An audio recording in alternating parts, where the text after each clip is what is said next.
BRA Bihar university दर्शन शास्त्र विभाग के विभागाध्यक्ष प्रोफेसर निखिल लंडन सर ने जिस प्रकार से धर्म को की कितनी सुंदर परिभाषा दी कि रित जो हमारे वेद में सबसे पहले आता है, और नो डाउट बिना नियम के आप ना कोई कर्म में आप निपुण हो सकते हैं और ना ही आप धर्म में आप कर सकते हैं। तो रित जो है, जो मुझे ये समझ में आया आज दोनों की लेक्चर सुन के, जो दोनों ये व्याख्यान रहे, उसमें एक चीज मुझे ये समझ में आई कि जो नियम है, जो लॉ है, वो बहुत इंपॉर्टेंट है। और यदि आत्मशुद्धि की तरफ हमें अग्रसर करना है तो नो डाउट हमें साधारण धर्म अपनाना ही पड़ेगा। तो सर, आपके इस उत्तम व्याख्यान के लिए आपको पुनः धन्यवाद। आज के इस कार्यक्रम के अध्यक्षीय उद्बोधनकर्ता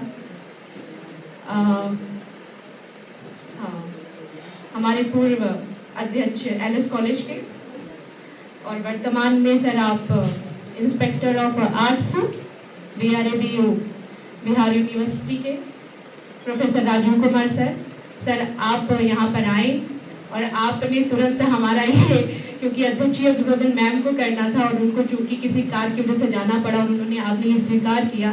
सर, आपके लिए इसका पुनः धन्यवाद करती हूँ।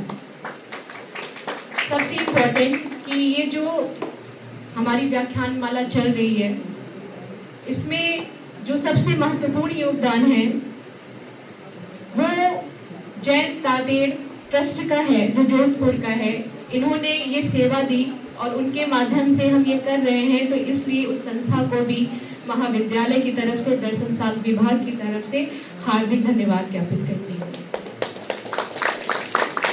इस क्रम की अगली कड़ी में दर्शन शास्त्र विभाग, एलएस कॉलेज, हमारे विभागाध्यक्ष, मेरे मार्गदर्शक, लाइक जैसे गार्जियन, क्योंकि वो चीज़ें मुझे बहुत बताते भी हैं। मैं लकी हूँ कि मुझे ऐसे एचओडी मिले हैं। मैं उनको धन्यवाद ज्ञापित करती हूँ, क्योंकि वो जैसे विषयों को जो चुनाव करते हैं वो निसंदेह वर्तमान परिवेश से जुड़े रहते हैं। तो सर, आपका पुनः धन्यवाद कि आपने ऐसे विषयों का चुनाव किया और आप चुन कर ऐसे वक्ता लेकर आते हैं जो निसंदेह उनकी बातें हमारे हृदय पे कोई न कोई छाप अवश्य छोड़कर जाती हैं। जाती हैं या नहीं जाती हैं? जाती हैं ना? हाँ, तो एक बार ताली तो बजा दो। यहाँ पे आज कई जगह से, अलग अलग महाविद्यालयों से प्रोफेसर उपस्थित रहे, जिसमें doctor Payoli ma'am, doctor Anuradha पाठक, डॉक्टर रमेश कुमार विश्वकर्मा, डॉक्टर अजीता कुमारी, डॉक्टर श्यामल किशोर सिंह हाजीपुर से, और सर मैं संस्कृत विभाग के भी अध्यक्ष यहाँ पे बैठे हुए हैं। मैं उनका नाम नहीं जान रही हूँ, लेकिन आपको भी जयकांत सर, हमारे वरिष्ठ, जो हमेशा हमारे किसी भी प्रोग्राम में जरूर उपस्थित होते हैं, अनीता मैम, अर्चना मैम, संतोष सर, राजीव सर मैं आपका नाम नहीं जान रही हूँ, सॉरी सर, और संगीत विभाग खास तौर से एक बार कहने पर वो सारे विद्यार्थी खड़े हो जाते हैं और इनका काम तो बस 3 से 4 मिनट का होता है, लेकिन ये उस समय से अभी तक बैठे रहते हैं। तो मैम, आपका और संस्कृत विभाग का और ये जितने भी विद्यार्थी हैं, इन सभी को हृदय से धन्यवाद ज्ञापित करती हूँ। मेरे सभी प्रिय विद्यार्थी जो यहाँ पे उपस्थित हैं, बाकी तो चले गए, लेकिन काफी जो अभी तक अपना धैर्य बना के रखे हुए थे और यहाँ पे उपस्थित रहे, उन सभी को मैं हृदय से धन्यवाद ज्ञापित करती हूँ। मैं शायद इस क्रम में पुष्पा मैम को भूल गई, मैम माफी चाहूंगी। विभागाध्यक्ष इतिहास विभाग की मैम, मैं आपका भी हृदय से धन्यवाद ज्ञापित करती हूँ।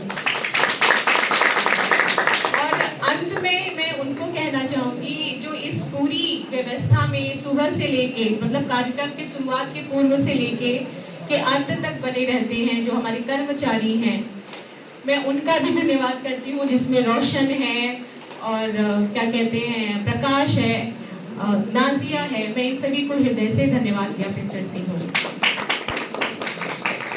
और अंत में इस पूरे कार्यक्रम की संचालन जिसने किया, हमारे एमजीसी का विद्यार्थी सुजीत कुमार को भी मैं धन्यवाद ज्ञापित करती हूँ। धन्यवाद आप सभी का, आप सभी सभी यहाँ पे बने रहे। आप सभी ने इतना अपना अमूल्य समय दिया, हमारा उत्साह बढ़ाया। आशा करती हूँ कि हमारे विभाग में जब भी कोई इस प्रकार का कार्यक्रम होगा तो आप सभी की उपस्थिति ऐसे ही बनी रहेगी। और सर, मैं शैलेश सर और निखिल सर, मैं आपसे फिर से रिक्वेस्ट करना चाहती हूँ कि आप आगे भी हमारे विभाग में आइए और अच्छे से अच्छा जो व्याख्यान आपके पास है, जो ज्ञान है आपके पास, वो सर हमें भी दीजिए। धन्यवाद एक बार फिर आप सभी का, धन्यवाद।